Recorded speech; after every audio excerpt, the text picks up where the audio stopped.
During the archaeological excavations in the ancient city of Sardes, the capital of the Lydian Kingdom in western Türkiye, traces of the Battle of Thymbra, which took place in 546 BC between the Lydian King Croesus and the Persian Emperor Cyrus II, and resulted in the defeat of the Lydian Kingdom and the conquest of Sardes, were found. In the battle that resulted in the Persian domination of western Anatolia, the skeletons of 2 soldiers aged 20 to 26 were found under the monumental city wall, which was discovered about 50 years ago and unearthed during this year's excavations.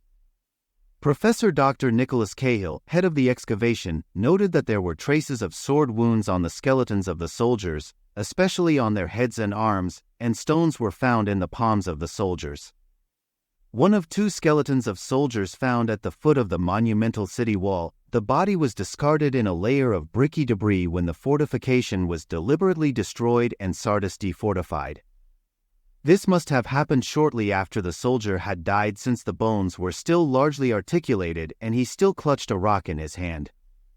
Stating that 2 soldier skeletons were found during the excavation of the monumental city wall this year, Professor Dr. Cahill said, "The Battle of Thymbra between Cyrus the Great and Croesus resulted in the defeat of the Kingdom of Lydia and the conquest of Sardes.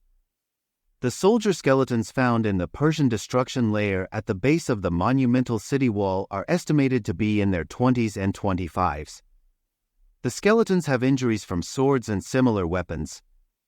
We think that these soldiers were thrown into the ruins of the city wall after the war without being buried or organized a ceremony. A stone was found in the palm of a soldier.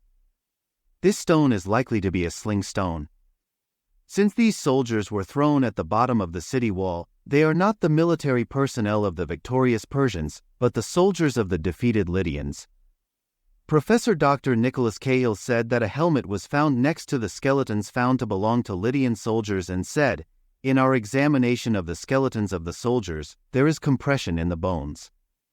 This indicates that they were wearing very heavy armor." A helmet was also found next to the skeletons. This helmet is now in the Manisa Museum. One skeleton has a broken arm. The soldier probably broke it with a war tool while defending himself. One of the skeletons was complete except for part of the pelvis. It belonged to a young man, estimated to be 22 to 26 years old at death, in good physical condition. His left arm was more developed by holding a heavy weight, probably a shield, while the right arm displayed the effects of repetitive forward motion, such as wielding a sword or spear. His helmet, possibly the same one that was discovered nearby, compressed the vertebrae in his neck, which are preserved with the skull. He had been wounded in the back and front chest, and he had sustained 2 facial wounds about 3 or 4 years before his death.